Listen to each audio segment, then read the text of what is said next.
I never thought a marina expansion would turn into a legal nightmare that would cost the HOA millions. But when Deborah Chambers from Lakeside Estates HOA threatened to fine me into bankruptcy over my dock permits, I decided to remind her exactly whose private road their emergency vehicles had been using for the past 15 years. My name is Jensen, and I own 23 acres of prime waterfront property on Lake Martin in Alabama. The land has been in my family since 1947, long before any of these cookie-cutter HOA communities sprouted up around the lake. My grandfather bought it for practically nothing back then, just a dirt-cheap plot of shoreline that nobody wanted because the road access was terrible. Over the decades, my family built it into something special. We have a main house, a guest cottage, a boathouse, and what had recently become the source of all my problems, a small private marina with 6 boat slips. The trouble started on a humid Tuesday morning in June when I was sitting on my dock, coffee in hand, watching the sun burn off the morning fog. I heard a car door slam up by the main house, followed by the aggressive click of high heels on my gravel driveway. I knew that sound. Deborah had arrived. Deborah Chambers was the president of Lakeside Estates HOA, a planned community of about 200 homes that sat on the eastern shore of the lake. She was 53 years old, with the kind of severe blonde bob haircut that screamed, "I demand to speak with your manager," before she even opened her mouth. She wore pearl earrings with casual clothes and had never met a property dispute she did not want to turn into a federal case. I stood up from my chair and walked up the dock toward the house. By the time I reached the driveway, Deborah was standing next to her white Mercedes SUV, arms crossed, lips pursed into a thin line of disapproval. "Isaac," she said, her voice dripping with forced pleasantness. "We need to talk about your little construction project." I took a sip of my coffee. "Good morning to you too, Deborah. What construction project would that be?" She gestured dramatically toward the lake. "Do not play dumb with me. You have applied for permits to expand your marina from 6 slips to 16 slips. Do you have any idea what that will do to our property values? The traffic, the noise, the pollution?" I set my coffee mug down on the hood of my truck. "First of all, my marina expansion is entirely on my private property. Second, the Army Corps of Engineers has already approved my environmental impact study. Third, and this is the important part, Deborah, your HOA has absolutely zero jurisdiction over my land. None. I am not a member of Lakeside Estates. I never have been and I never will be." Her face flushed red. "Your property borders our community. Your actions directly affect our residents. We have rights." "You have the right to manage your own community," I said calmly. "You do not have the right to tell me what I can or cannot do with land my family has owned for almost 80 years. Now, if you will excuse me, I have a meeting with my contractor in an hour." Deborah's expression turned icy. "You are making a very serious mistake, Isaac. The HOA board met last night and we voted unanimously to oppose your marina expansion. We will fight you on this. We will file injunctions, appeals, lawsuits, whatever it takes." I picked up my coffee mug. "You are welcome to waste your members' dues on lawyers if that is how you want to spend your time. But the permits are legal, the expansion is happening, and there is not a damn thing you can do about it." She opened her mouth to respond, but I was already walking back toward the house. I heard her car door slam a moment later, followed by the aggressive spray of gravel as she peeled out of my driveway. That should have been the end of it. I had the permits, I had the approvals, and I had the law on my side. But I had underestimated Deborah's vindictiveness and the HOA's willingness to burn money on legal fees. 2 weeks later, I received a certified letter from Lakeside Estates HOA. Inside was a notice of violation and a demand for $25,000 in fines for unauthorized commercial development affecting community aesthetics and property values. The letter cited a bunch of made-up violations including excessive noise, light pollution, and environmental damage. It threatened legal action if I did not cease construction immediately and pay the fines within 30 days. I called my attorney, Marcus Webb, a sharp guy in his 40s who specialized in property law.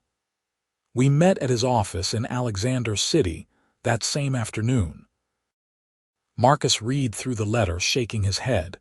"This is completely baseless. They have no authority to fine you. You are not a member of their HOA. "I know that," I said. "But what do I do about it?" He leaned back in his chair. "You ignore it. Let them file their lawsuit if they want. We will get it dismissed, probably get them sanctioned for filing a frivolous claim, and that will be the end of it." But it was not the end of it.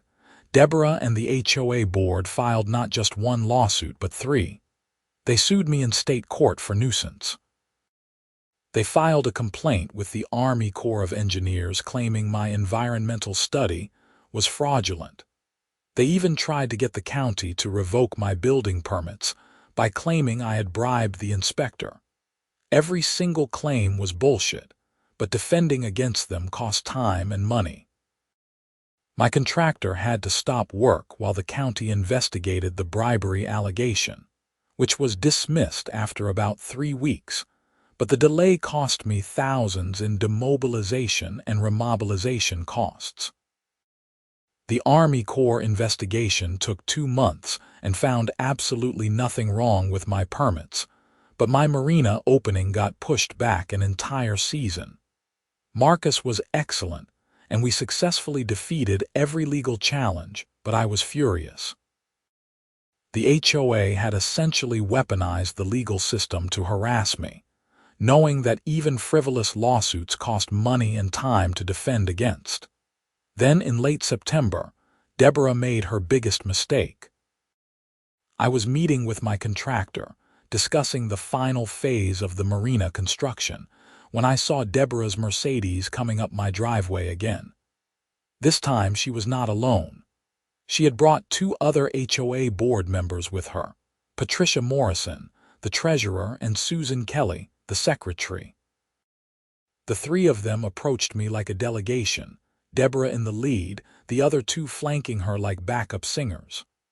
"Isaac, we need to discuss a compromise," Deborah said, her tone suggesting this was going to be anything but a compromise. I crossed my arms. "I am listening." Deborah pulled out a folder. "The HOA board is prepared to drop all legal action against you and your marina expansion, provided you agree to our terms." "What terms?" She handed me a document. "First, you will limit your marina to 10 slips instead of 16.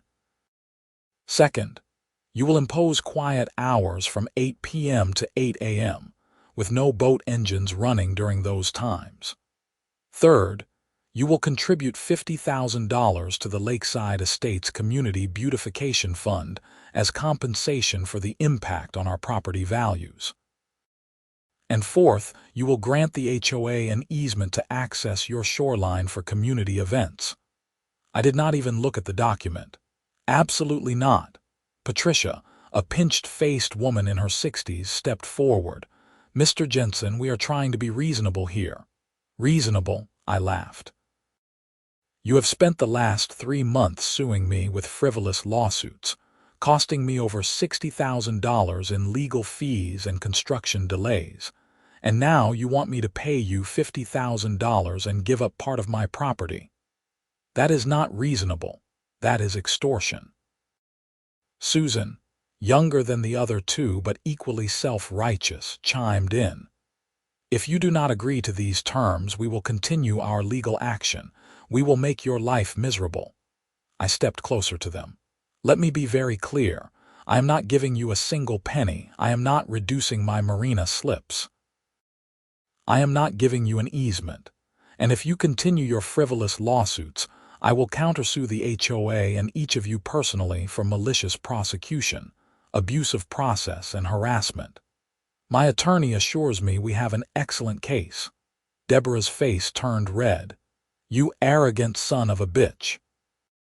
You think you can just do whatever you want because your family has been here forever. Times have changed. Lakeside Estates has 400 residents. We have political connections. We have money. You are just one man on a piece of property that is way too big for you to manage alone. That was when something clicked in my brain, something I had not thought about in years. Speaking of managing my property, I said slowly, I just remembered something. The access road that runs from Highway 63 to your community entrance, the one all your residents used to get to their houses. That road cuts across the northeast corner of my property, about 300 feet of it. Deborah blinked. What are you talking about? When they built Lakeside Estates back in 1995, the developer needed access from the highway to the community. But the only viable route crossed my family's land. My Uncle Joseph was alive then, and he was a kind man. The developer asked if they could build a road across our property, and Uncle Joseph said yes. He gave them a verbal easement, very informal, very friendly. But here is the thing about easements, Deborah. Verbal easements in Alabama are not permanent. They can be revoked by the landowner at any time, especially if the easement is being used in a way that harms the landowner. Patricia's face went pale. You would not. I am not saying I will, I said. I am just saying I could. And that access road is not just for your residents. It is also the primary route the fire department uses to reach your community. If there was ever a fire in Lakeside Estates, those fire trucks would have to use my road to get there quickly. The alternative route from the other side of the lake adds about 15 minutes to the response time. That is a long time when a house is burning. Deborah's voice shook with rage. If you block that road, you will be liable for any damages. Actually, no, I said. As the property owner, I have the right to control who accesses my land. And if the HOA continues to harass me with frivolous lawsuits, I think that qualifies as a pretty good reason to revoke my permission. I handed the document back to Deborah without looking at it. Get off my property. And tell your lawyers I will see them in court. The three women left, and I thought that would be the end of it. A warning shot, nothing more. I honestly did not think I would ever actually revoke the road easement. It seemed too extreme, too dangerous, but Deborah was not finished. 3 days later, I received another certified letter. This one informed me that the Lakeside Estates HOA had filed a claim with the county seeking to have the verbal easement across my property declared a permanent, irrevocable easement by prescriptive use. Essentially, they were arguing that because they had used the road for 30 years, they now had a legal right to it regardless of my permission. And then they escalated even further. The letter also informed me that the HOA had filed a formal complaint with the Alabama Department of Environmental Management, claiming my marina was dumping sewage into the lake. This was an outrageous lie. My marina had a state-of-the-art sewage pump-out station that was inspected and certified every year. But the ADEM investigation would take months, and during that time, I would have to allow inspectors onto my property, provide documentation, and potentially face criminal charges if they decided to believe the HOA's lies. I called Marcus immediately. They are trying to bury you in paperwork, he said after I explained the situation. The prescriptive easement claim is weak, but it will take time and money to fight. The ADEM complaint is pure harassment. They know it is false, but they also know it will cost you. What can I do? Marcus was quiet for a moment. Honestly, you could give them something small just to make them go away.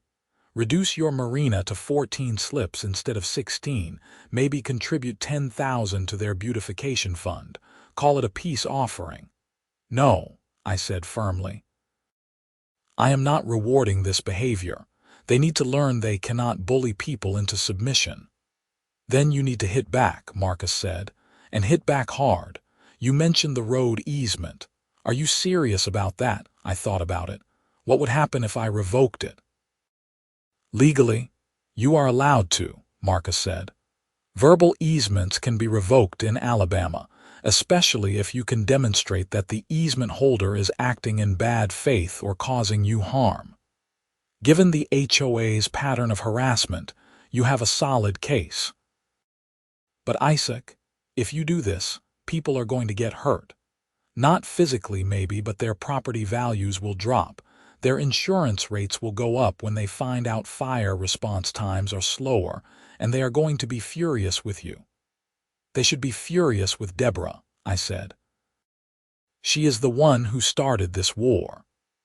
I spent a week thinking about it. I did not want to be the bad guy. I did not want to put people's homes at risk. But the HOA had made it clear they would not stop until they destroyed me financially or forced me off my own land.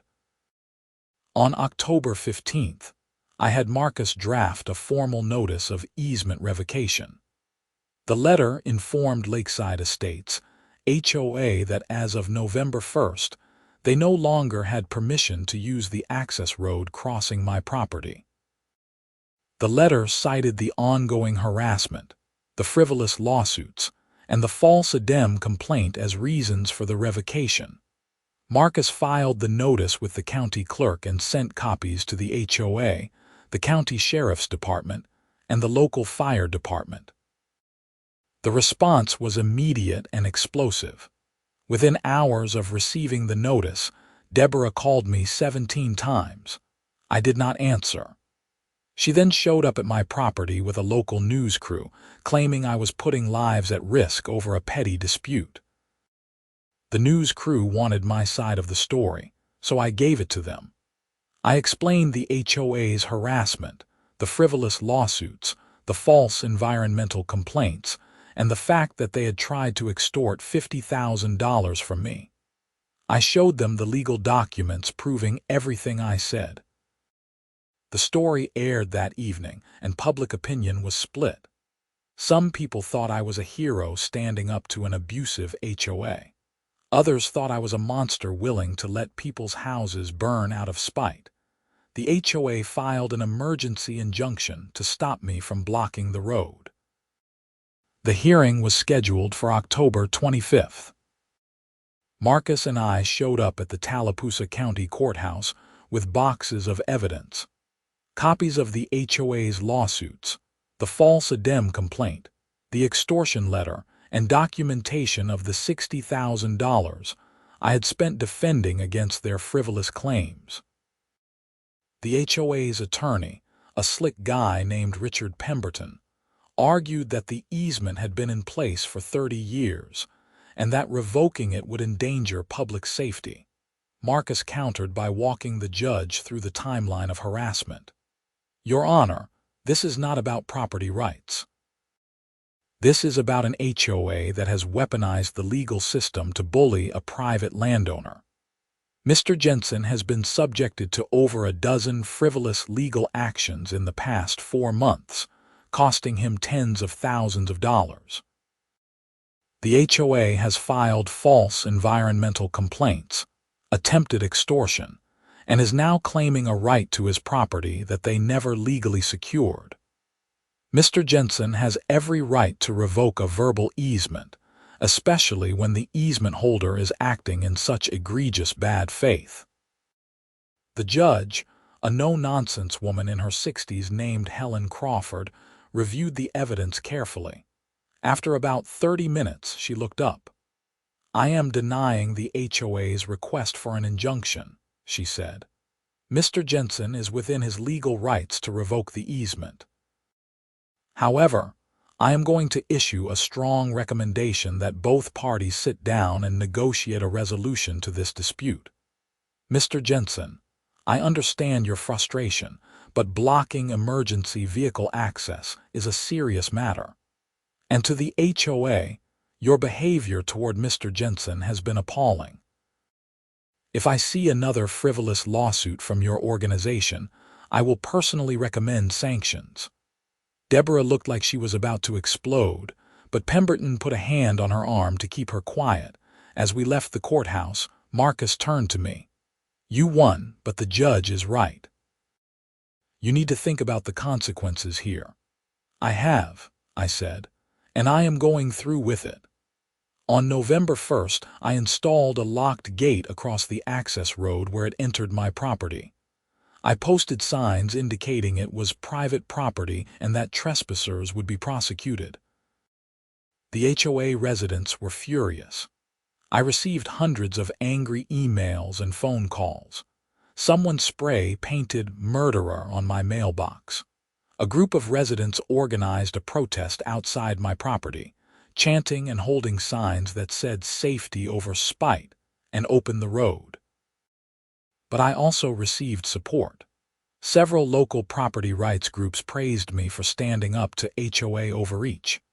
I did interviews with local and even some national news outlets, explaining my side of the story. The real test came on November 8th, 1 week after I closed the road. I was in my workshop around 9 at night when I heard sirens in the distance. I walked outside and saw a red glow in the sky to the east, toward Lakeside Estates. Something was on fire. My stomach dropped. This was exactly what everyone had warned me about. I grabbed my phone and called Marcus. "There is a fire in the HOA community. What do I do?" "Nothing," Marcus said. "You are under no legal obligation to open the gate. The fire department knows about the situation. They will use the alternate route." I stood in my driveway, watching the glow in the sky, feeling sick. I had made my point, but at what cost? The next morning, I learned that a house on the north side of Lakeside Estates had caught fire due to an electrical issue.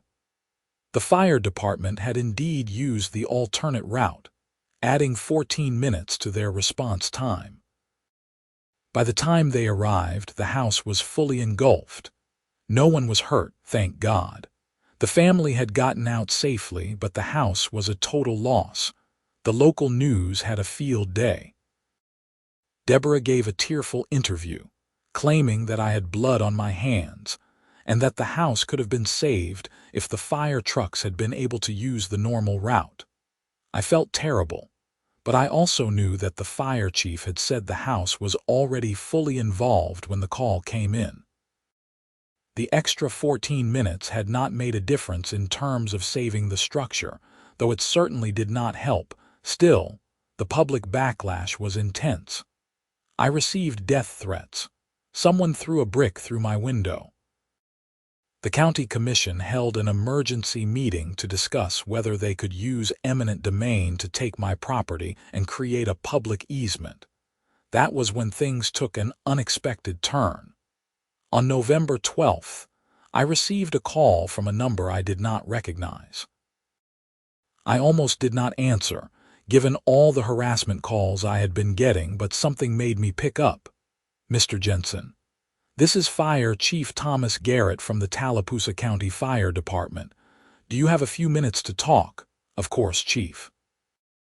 I have been following your situation with the HOA, and I want you to know that we do not blame you for what happened. We understand the difficult position you are in, but I am calling because I think there might be a solution that works for everyone." I listened as Chief Garrett explained his idea. The fire department wanted to negotiate a formal emergency access easement across my property. This would be a legal, recorded easement that would allow emergency vehicles only to use the road. Regular HOA traffic would still be blocked, forcing residents to use the longer alternate route. But fire trucks, ambulances, and police cars would have access. "In exchange," Chief Garrett said, "the county would agree to maintain that section of the road at no cost to you, and we would install a gate that only emergency vehicles can open with a special key." The HOA residents would not be able to use it. What would I get out of this? I asked. Besides knowing you are doing the right thing for public safety, the county attorney has agreed to join your countersuit against the HOA for malicious prosecution. We have been watching their behavior, and frankly, we are tired of dealing with their nonsense too. They file false reports, waste our time, and abuse the legal system. If the county joins your suit, it carries a lot more weight. We can also pursue criminal charges against HOA board members for filing false environmental reports if the ADEM investigation shows they knowingly lied. I thought about it. I need to talk to my attorney, of course. But Mr. Jensen, I think this is your best path forward. You get to keep the HOA off your land. You get justice for what they have done to you. And you do not have to live with the guilt of someone getting hurt because emergency services could not get through fast enough. I called Marcus and explained Chief Garrett's offer. Marcus thought it was brilliant. This is exactly what you need, he said. You maintain control of your property, the HOA residents still face consequences for their actions, and you get the county on your side in the lawsuit. Plus, if the county pursues criminal charges against the HOA board members, that sends a very strong message. I agreed to Chief Garrett's proposal. On November 18th, I signed a formal emergency access easement with Tallapoosa County. The easement was specific and narrow. Only marked emergency vehicles could use the road, and only when responding to calls. The gate was installed with a Knox box system that fire departments across the country use. Regular HOA residents still had to use the alternate route, adding about 12 minutes to their commute. Their property values did take a hit, and several residents put their houses up for sale. Deborah and the HOA board were livid.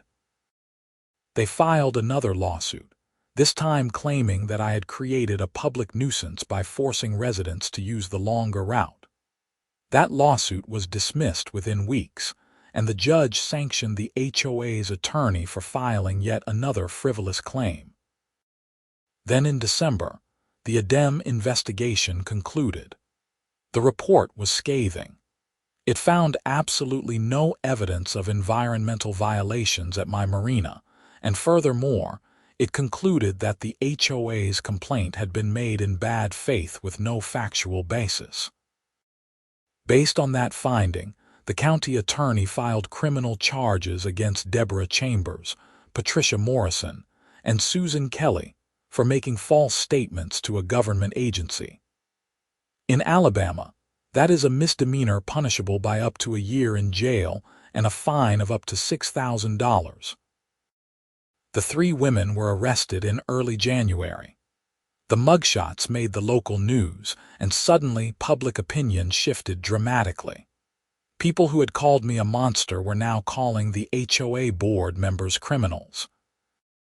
Residents of Lakeside Estates were furious that their board members' vendetta against me had resulted in criminal charges and national embarrassment for their community. The HOA held an emergency meeting and voted to remove Deborah, Patricia, and Susan from the board. The new board president, a reasonable guy named Tom Hendricks, reached out to me through Marcus. Mr. Jensen, on behalf of the Lakeside Estates community, I want to apologize for everything that has happened. The previous board's actions were inexcusable. We would like to discuss a resolution that works for both parties. Marcus, Tom, and I met at a neutral location, a coffee shop in Alexander City. Tom was in his early 50s, a retired engineer who had only been on the HOA board for a year and had opposed most of Deborah's actions. "Here is what we are proposing," Tom said. "The HOA will formally drop all legal actions against you and your marina. We will issue a public apology. We will reimburse you for your legal fees and construction delays, and we will agree never to interfere with your property rights again." In exchange, we are asking if you would be willing to allow residents to use the access road again, under certain conditions. What conditions? I asked.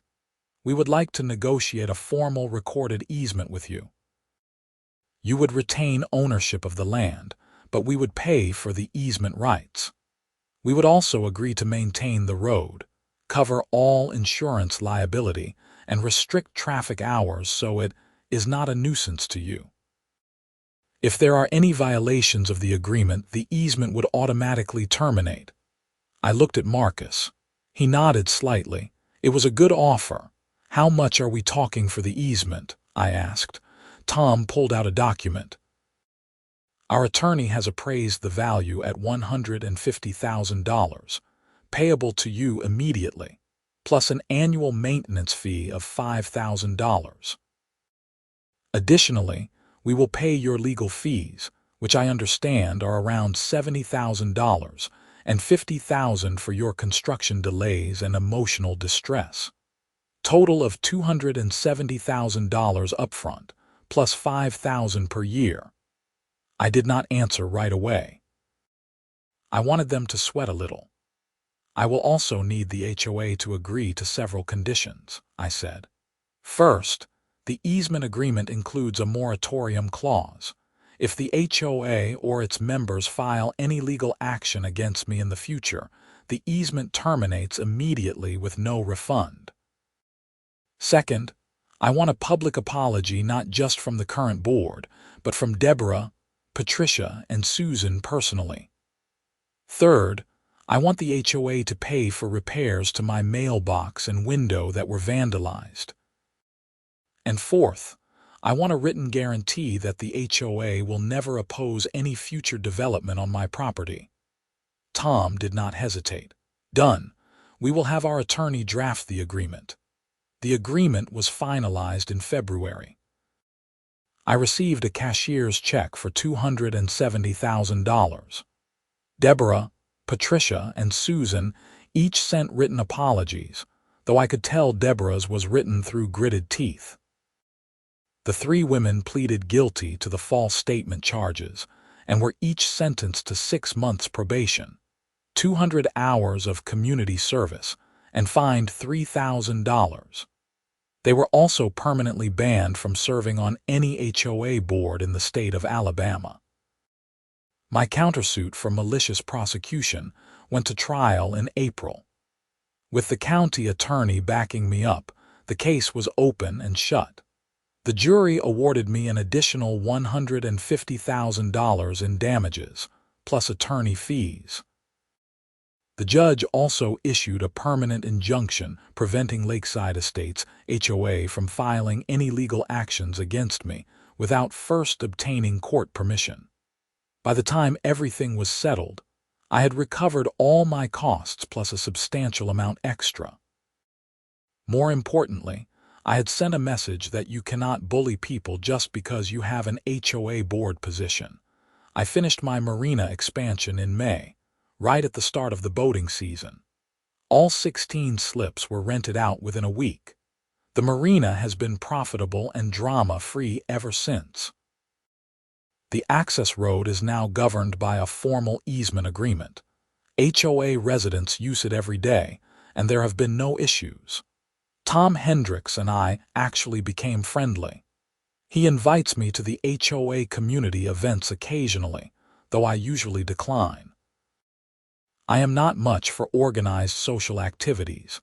Deborah Chambers moved away from Lake Martin about 6 months after the court cases ended. I heard she sold her house at a loss and moved to Florida. Patricia and Susan still live in the community, but they keep their heads down. I see them occasionally at the grocery store in town, and they avoid eye contact. The whole experience taught me several important lessons. First, never underestimate the pettiness of an HOA board president with too much time on her hands. Second, documentation is everything. If I had not kept meticulous records of every legal action the HOA took against me, the countersuit would have been much harder to win. And third, sometimes you have to fight fire with fire, even if it means making yourself temporarily unpopular. The story got picked up by several property rights organizations and HOA reform groups. I have been contacted by dozens of people around the country who are dealing with similar situations. Abusive HOAs using legal harassment to control people who are not even members of their communities. I try to offer advice when I can, mostly just telling people to document everything and get a good attorney. My marina is thriving. I have added a small ship store that sells bait, ice, and basic boating supplies. I hired a local teenager to work there on weekends. The kid is saving up for college and I like helping out. I still own all 23 acres and I have no plans to sell or develop further. This land is my family's legacy, and after everything that happened, I am even more determined to protect it. Sometimes on quiet mornings, I sit on my dock with my coffee and watch the sun come up over Lake Martin. I see boats coming and going from my marina, hear the sound of water lapping against the hulls, and I feel content. This is my land, earned and protected, and nobody is going to take it from me. Deborah Chambers tried to bully me into submission using the power of her HOA position. She thought that because she had a board title and a community full of residents behind her, she could push around a single property owner. She was wrong. The whole saga lasted about 9 months from start to finish, but the impact will last much longer. The Lakeside Estates HOA completely overhauled their bylaws after the lawsuit, implementing checks and balances to prevent any future board from abusing their power the way Deborah's board did. They now require a vote of the entire membership before filing any lawsuit. They established term limits for board positions, and they created an ombudsman position to handle disputes with neighboring properties. Tom Hendricks told me that the legal fees and settlement payments nearly bankrupted the HOA. They had to levy a special assessment of $3,000 per household to cover the costs. A lot of residents were furious, and it led to several more board members resigning in disgrace. The county also made changes. They now require all verbal easements to be formally recorded, and they have established clearer guidelines for when HOAs can and cannot take legal action against non-members. Chief Garrett and I developed a good relationship through all of this. The fire department held a public education event about emergency access and property rights, and they invited me to speak. I explained my situation and emphasized that I had never wanted to put anyone's safety at risk, but I also would not be bullied off my own land. The speech was well received.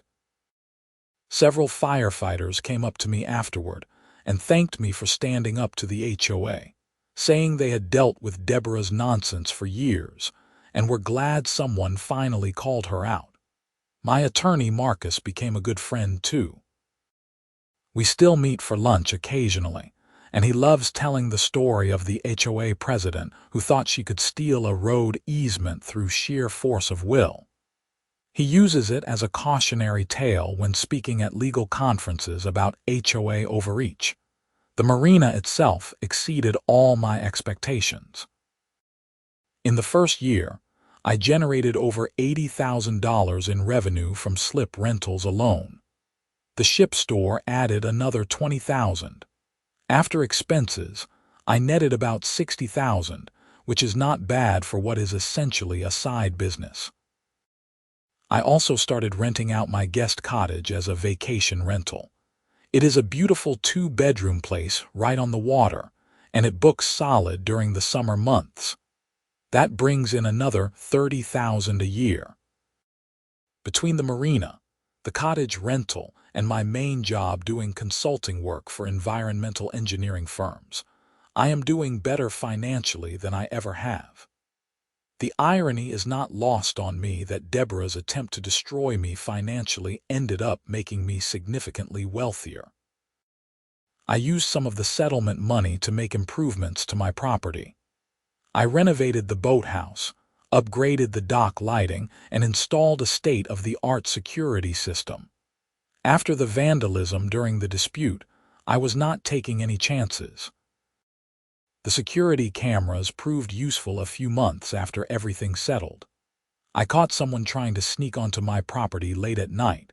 The footage was clear enough that I could identify the person. It was Patricia Morrison's husband, Frank, apparently still bitter about the whole situation. He was trying to damage one of my boats. I called the sheriff, and Frank was arrested for trespassing and attempted vandalism. He pleaded guilty and got probation. Patricia was mortified. She actually came to my property a week later and apologized in person, saying her husband had acted without her knowledge and that she was deeply sorry. I appreciated the apology, though I made it clear that any further incidents would result in immediate legal action. Life slowly returned to normal. The news crews stopped calling. The protesters went home. The angry emails tapered off. I went back to my routine of working during the week, maintaining the marina on weekends and enjoying my property in peace. Every so often, I would drive past the entrance to Lakeside Estates and see the community sign, freshly painted and well-maintained. The place looked nice, I had to admit. The homes were well kept, the landscaping was professional, and the residents seemed happy. But I also knew what lay beneath that pleasant exterior. The politics, the power struggles, the petty disputes over fence heights and mailbox colors. That is the thing about HOAs. They can provide structure and maintain property values, but they also attract people who crave control and authority over their neighbors. I thought about all the people around the country living under HOA rules, having to ask permission to paint their front door or plant a tree in their own yard. I thought about the board members who abused their power, issuing fines for minor violations and making their neighbors' lives miserable. And I felt grateful that my family had bought this land decades before HOAs were even a concept, that I was grandfathered in, protected by property rights that predated the entire community next door. The marina expansion that started this whole mess turned out to be one of the best decisions I ever made, not just financially but personally. It taught me that standing up for yourself matters, even when it is difficult, even when people call you a villain, even when the local news paints you as selfish and dangerous. Because at the end of the day, Deborah and her board were the ones who acted improperly. They filed false complaints, wasted their members' money on frivolous lawsuits, and tried to bully me into giving up my property rights. And they faced real consequences for it. Criminal charges, financial penalties, and permanent professional disgrace. That is how the system is supposed to work. I still get calls occasionally from people dealing with HOA disputes. Just last month, a guy from Tennessee called me. His HOA was trying to force him to tear down a shed he had built on his property, claiming it violated architectural guidelines, even though he had gotten approval before building it. I gave him the same advice I give everyone. Document everything, get a lawyer who specializes in property law, and do not back down if you are in the right. HOAs count on people being too intimidated or too broke to fight back. But if you stand your ground and you have the law on your side, you can win. The guy called me back 2 months later to say he had won his case.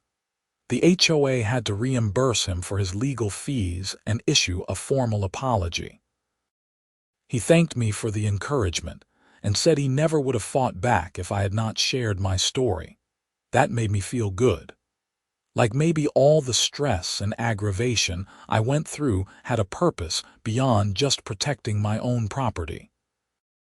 My marina is approaching its 3rd summer season now, and I am considering expanding the ship store to include a small cafe. Nothing fancy, just coffee, sandwiches, and snacks for boaters. The county already approved my initial plans, and I am working with a contractor to finalize the design. I learned my lesson from the first expansion, though. This time, I sent formal notification letters to all surrounding property owners, including the Lakeside Estates HOA, explaining my plans and inviting them to a public comment session. I wanted to be completely transparent and give everyone a chance to voice concerns before I started construction. Tom Hendricks from the HOA sent me a letter saying the board had reviewed my plans and had no objections. In fact, he said several HOA residents were excited about having a cafe nearby where they could grab breakfast before heading out on the lake. The public comment session was well attended and positive. A few people asked questions about noise and traffic, which I addressed with detailed plans for soundproofing and parking management. Nobody objected. It is amazing how much smoother things go when you deal with reasonable people instead of petty tyrants. Construction on the cafe started in March, and if everything goes according to schedule, we will open in June right at the peak of boating season. I have already hired a manager, a woman named Beth Norton who has years of experience running restaurants. She is excited about the project and has great ideas for the menu. My life now is better than it has ever been. I have a thriving business, a beautiful property, and the satisfaction of knowing I stood up for my rights and won. Sometimes I wonder what Deborah is doing in Florida. Is she on another HOA board somewhere, terrorizing a new set of neighbors? Or did she learn her lesson? I hope it is the latter, but I suspect it is the former. People like Deborah rarely change. They just find new targets, but that is not my problem anymore. I have my land, my marina, my peace and quiet. And I have the legal precedent to protect it all. If any future HOA board gets ideas about trying to push me around, they can look up the court records from 2025 and 2026 and see exactly how that worked out for Deborah Chambers and her colleagues. That is the legacy of this whole mess. Not just my personal victory, but a warning to every petty tyrant with an HOA title that property rights matter, and the courts will enforce them. I installed a small plaque near the entrance to my marina. It is not flashy or pretentious, just a simple brass plate with an inscription. Jensen Family Marina. Established 2025. This land has been in our family since 1947 and will remain so for generations to come. Every time I see that plaque, I think about my grandfather who bought this land for almost nothing. My Uncle Joseph, who was kind enough to let the HOA use his road, and my father who taught me that sometimes you have to fight for what is yours. They would be proud of how this turned out. The access road is still there, governed by the formal easement agreement. HOA residents use it every day without issue.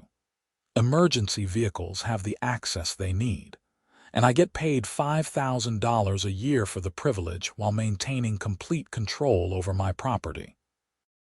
It is a good arrangement, and it only happened because I was willing to stand my ground when Deborah Chambers tried to bully me. So if you ever find yourself in a similar situation, dealing with an abusive HOA or any other organization trying to push you around, remember this. Document everything, hire a good lawyer, and do not back down if you are in the right. The legal system works slowly and imperfectly, but it works. And justice, when it finally arrives, is sweet. I am sitting on my dock now, watching the sunset paint the lake in shades of orange and pink. A family of ducks paddles by, and I can hear the distant sound of a boat engine from somewhere across the water. This is my land, my legacy, my peace. And nobody will ever take it from me again.